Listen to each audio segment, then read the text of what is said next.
In Daniel chapter 8, we see the little horn that waxes great. But not only does the little horn wax great, it waxes great towards the south, towards the east, and towards the pleasant land.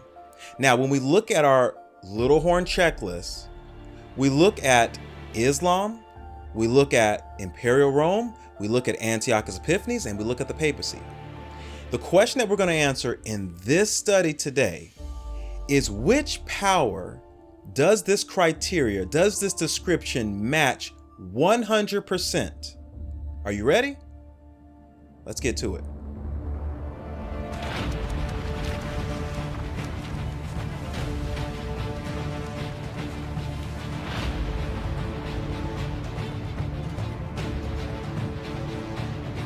Now, we remember that the little horn arose out of one of them, and we learned in our previous study that them represents one of the winds of strife, okay?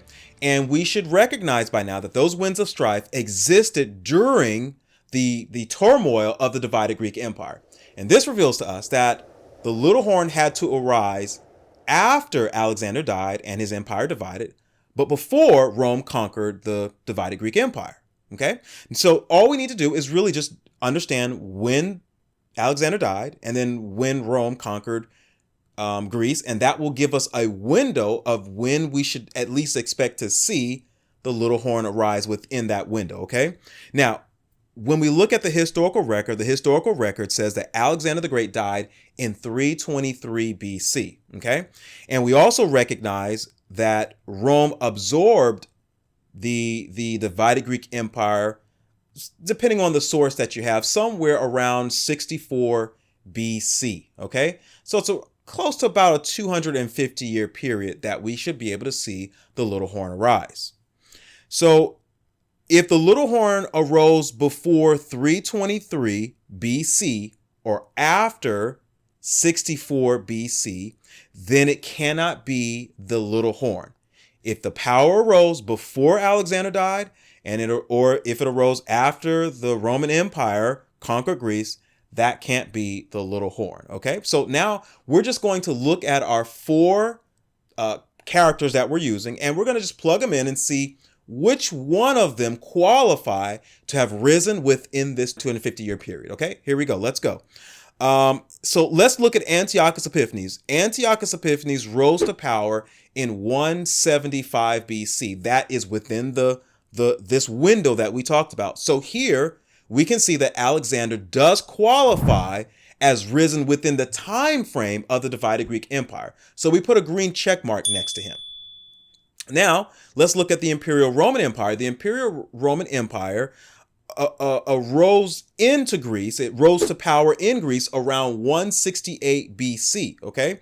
So if 168 BC clearly is within the window of expectancy, okay? So we see that we put a green check mark also by the Imperial Roman Empire. Now let's look at the papacy and Islam. The papacy arose to power somewhere around the 6th century, about mid-century, about middle of the 6th century.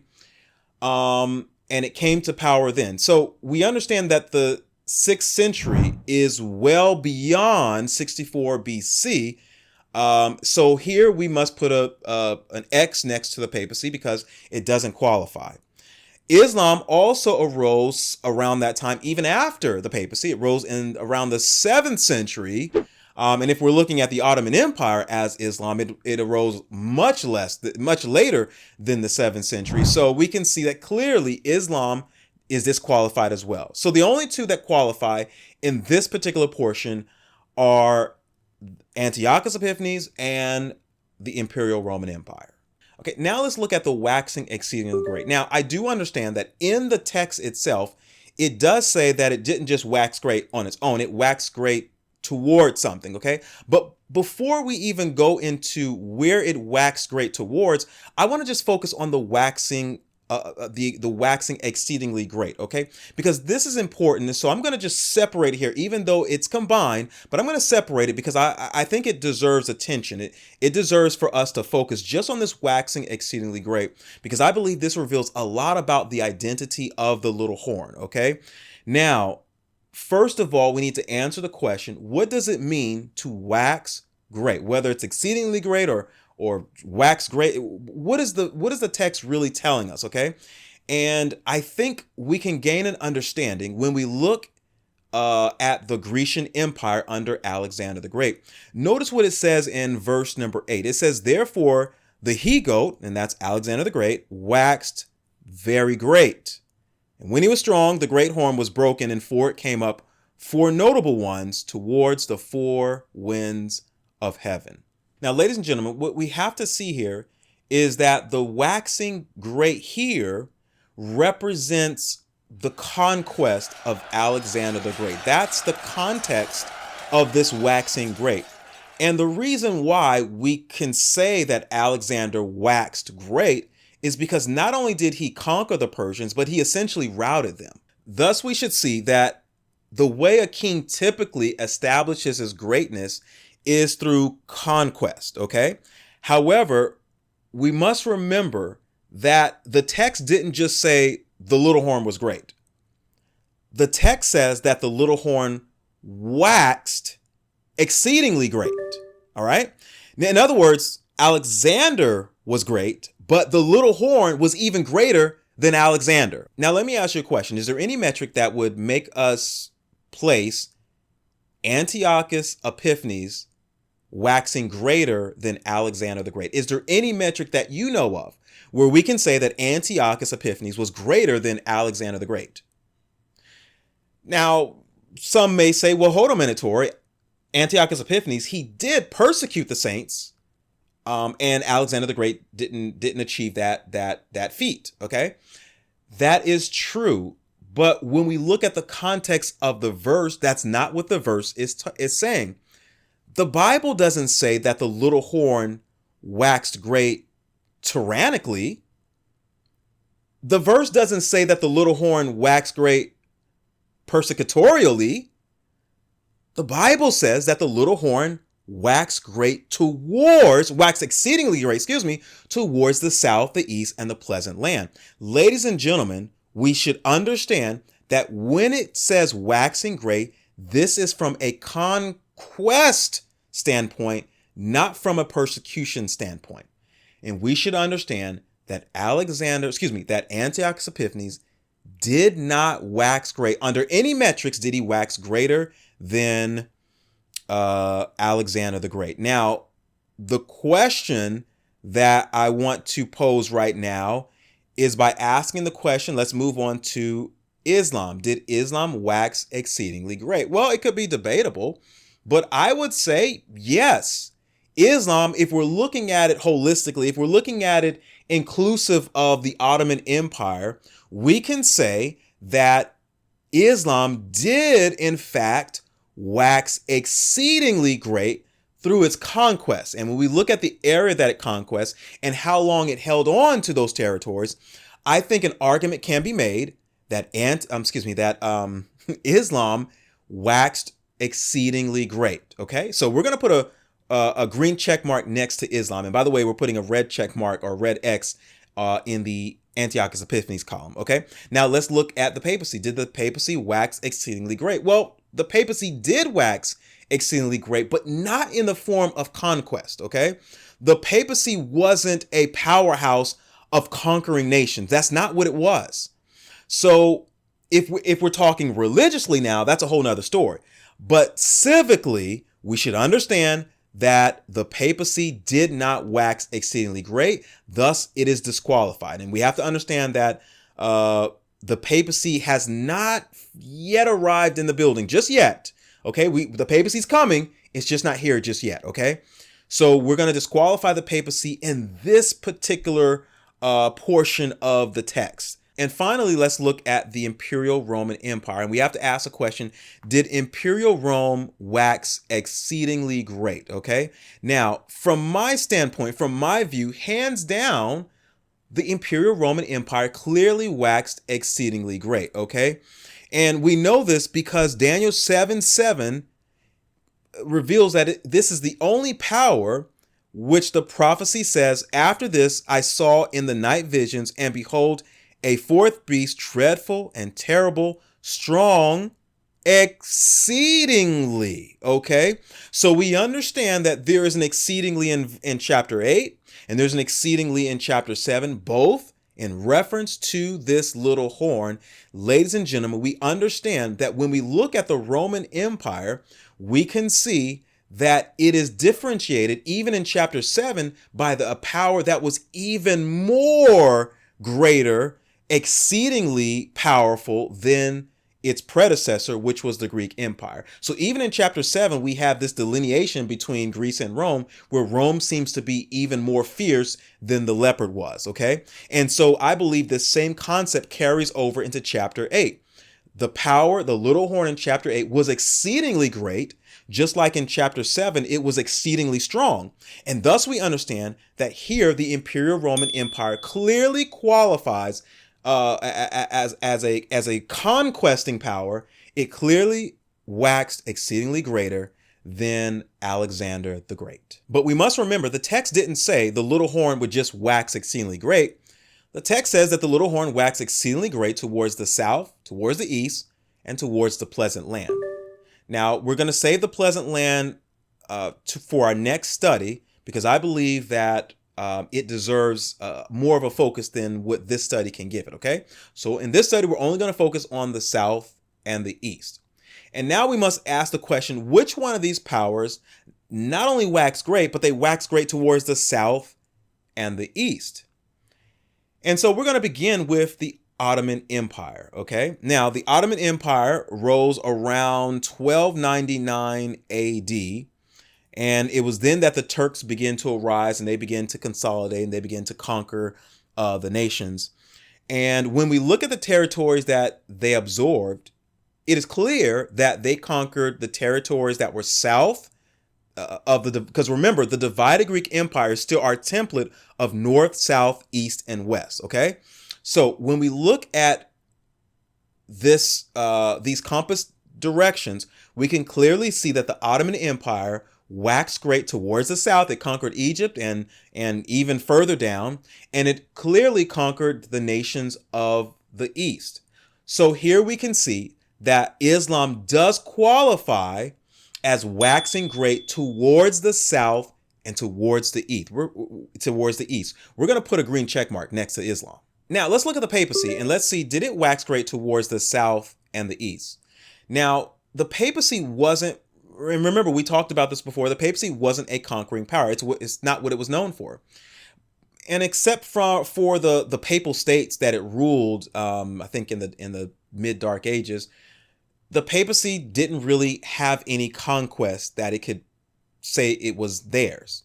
So we understand that the papacy is disqualified simply because it did wax great religiously, but it didn't wax great towards the south and towards the east as some of these other powers did. So we're going to disqualify the papacy from being included in this particular list or being accepted in this particular portion of the list.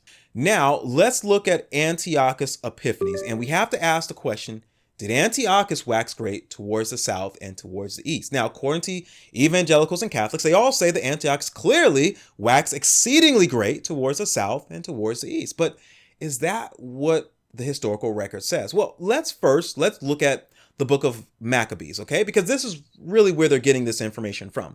So according to 1 Maccabees 1:16-19, I'm gonna read that here, and let's see what it says. It says, "Now when the kingdom was established before Antiochus, he thought to reign over Egypt, that he might have the dominion of 2 realms. Wherefore he entered into Egypt with a great multitude, with chariots and elephants and horsemen and a great navy, and made war against Ptolemy, king of Egypt. But Ptolemy was afraid of him and fled, and many were wounded to death. Thus they got the strong cities in the land of Egypt, and he took the spoils thereof." Now, if you're reading the book of Maccabees, you're probably going to walk away believing that Antiochus waxed exceedingly great towards the south, because here it says that he conquered Egypt.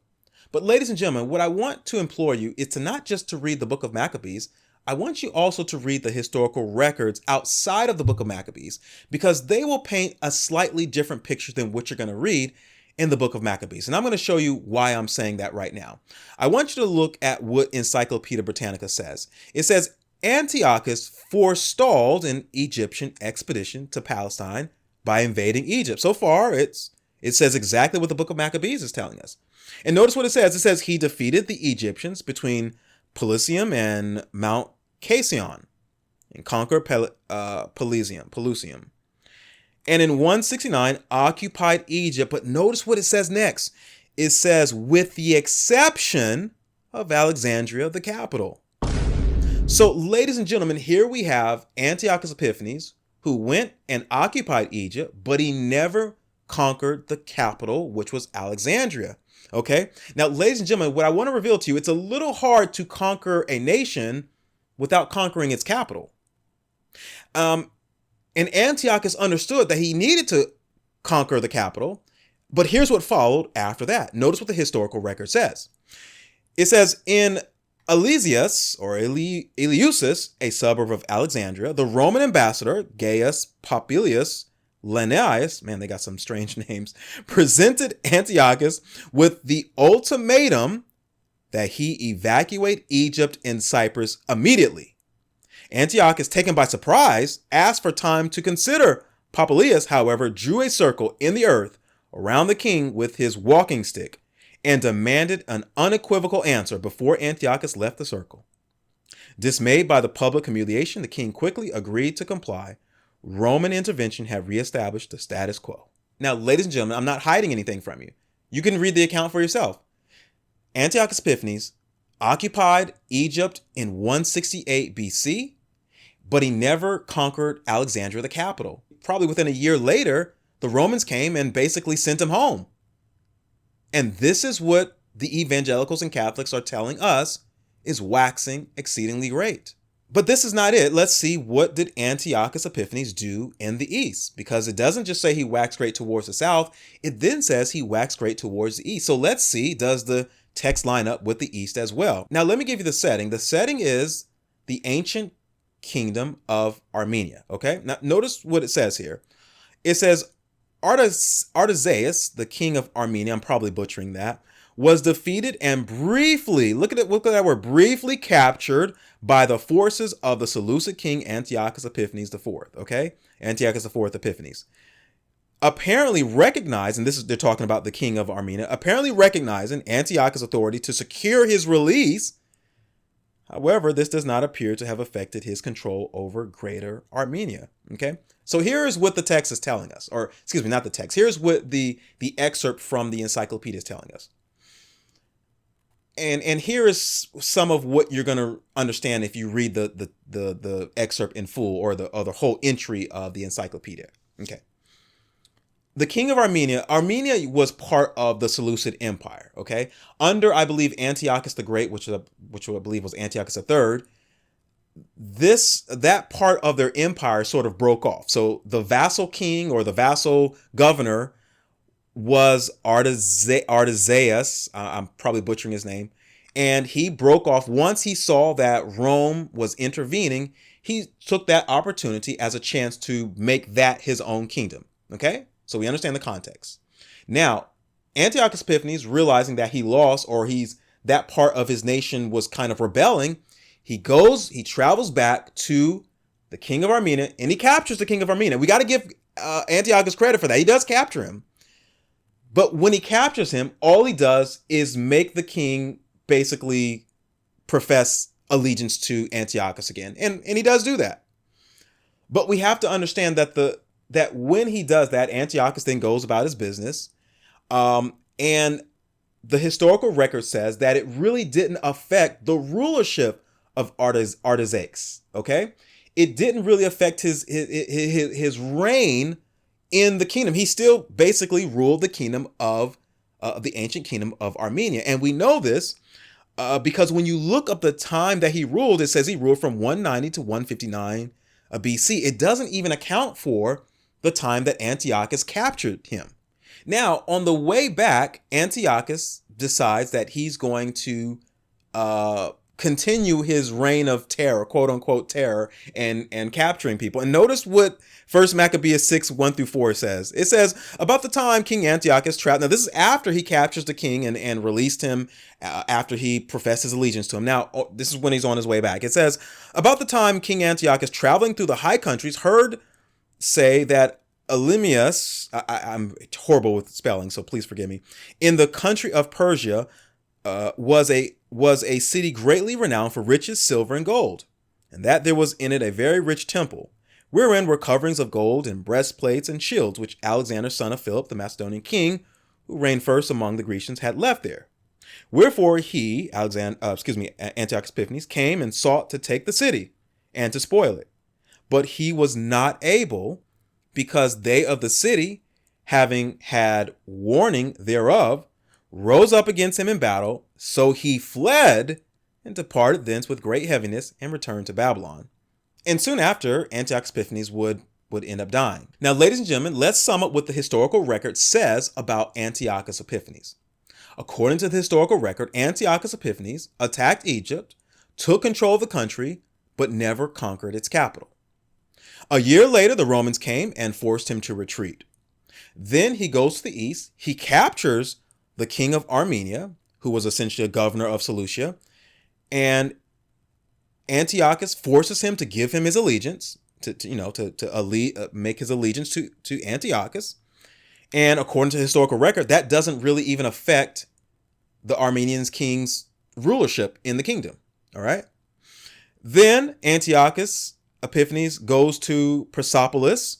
He tries to take control of the city and was defeated by the locals there. Okay. And this is what we're being told is the waxing exceedingly great of the little horn. I don't want to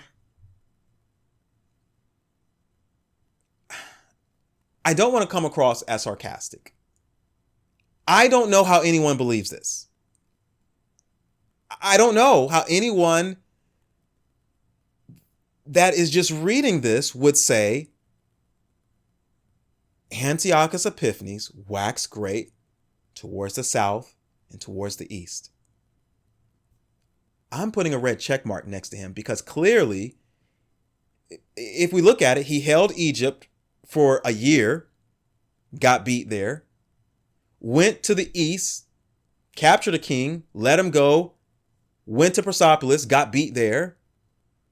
Evangelicals say that he went and he did persecute the Jews for a couple of years, but he ended up getting beat there too. Everywhere Antiochus Epiphanes went, he got beat. And he rarely held on to a kingdom for more than a year. Ladies and gentlemen, you should clearly be able to see Antiochus Epiphanes was not the little horn that waxed exceedingly great towards the south and towards the east. We'll talk about the pleasant land next week. But in this particular study, according to the historical record that we've just read, now if there's some other record that I don't know about, I'm open to suggestions. I'm open to broadening my understanding. But the historical record in the book of Maccabees, and when we look at the encyclopedias, we understand, no, Antiochus Epiphanes never waxed exceedingly great. Now, let's look at the Roman Empire. Now, we find that once the Roman Empire entered through the Greek territories, through the western wind, it immediately goes south, okay? And when it went south, it conquered all of Egypt, including Alexandria, okay? Now, let's qualify that statement with some facts. Let's look at what the historical record says, okay? Now, according to the historical record, Rome defeated the Macedonians and came out of the western wind somewhere around 168 BC, right? All right, now, then it went south and took control of Egypt in 88 BC. We know this because the historical record says that in 88 BCE, the young Ptolemy the 11th, I believe that is, succeeded his exiled father, Ptolemy the 10th. After awarding Egypt and Cyprus to Rome, Ptolemy the 11th was placed on the throne by the Roman general Cornelius Sulla. Okay? Now, notice the historical record says that Egypt and Cyprus were awarded to Rome without a military battle. Now, if you think for a moment that the waxing exceedingly great means that there has to be a physical military struggle in order to wax exceedingly great, what I need you to understand is that when Alexander the Great began to conquer the known world, many of the territories, upon seeing the approach of Alexander the Great, They simply laid their arms down and surrendered to him. Okay, so the waxing exceedingly great doesn't necessarily mean there has to be a physical military conflict. It simply means that there is a power that conquered another power. And here we see that after the Romans entered the Greek Empire, they immediately went down south, and by 88 BC, they already had conquered the Egyptian Empire, including Alexandria, without a military incursion, or at least without attacking them. All right. Now, ladies and gentlemen, now let's understand, did the Roman Empire wax exceedingly great towards the east? And again, the historical record says that around 64 BC, give or take, that the Roman Empire had essentially fully absorbed the Syrian Empire in the east. And so here we can see that the Roman Empire not only conquered these territories, but it conquered them for centuries. Okay. And here we should be able to clearly see that, yes, the Roman Empire clearly waxed exceedingly great as far as conquests are concerned. Now let's summarize what we have. The papacy did not wax great towards the south or the east. It's disqualified in this particular chapter. Antiochus Epiphanes, while briefly conquering Egypt and capturing the Armenian king, did not wax exceedingly great towards the south nor the east. Islam did wax great towards the south and the east, and it did conquer much of the Middle Eastern territories. Okay. However, Islam doesn't match this particular narrative all the way. And we know that because of the other criteria that we've mentioned previous to this and in our previous videos. The only kingdom that matches 100% completely at this point in time is the Imperial Roman Empire. And the Imperial Roman Empire waxed great towards the south, conquering Egypt in 88 BC, but militarily or fully taking over probably about 30 BC. But by the time 88 BC rolled around, it had conquered Egypt, and then fully conquering the king of the east or the king of the north, as the Bible calls it, which was the Syrian Empire, by around 64 BC. Okay, so we see that it matches 100% completely as the power that waxed exceedingly great towards the south and the east. All right. Now, in our next study, you're going to learn which nation waxed exceedingly great towards the pleasant land. And you're also going to understand that the pleasant land is not the pleasant land that you think it is. Be ready for that one. Ladies and gentlemen, I'm the Adventist Watchman. And now you understand there's only one nation that waxed exceedingly great towards the south and the east. And that's the Imperial Roman Empire. God bless.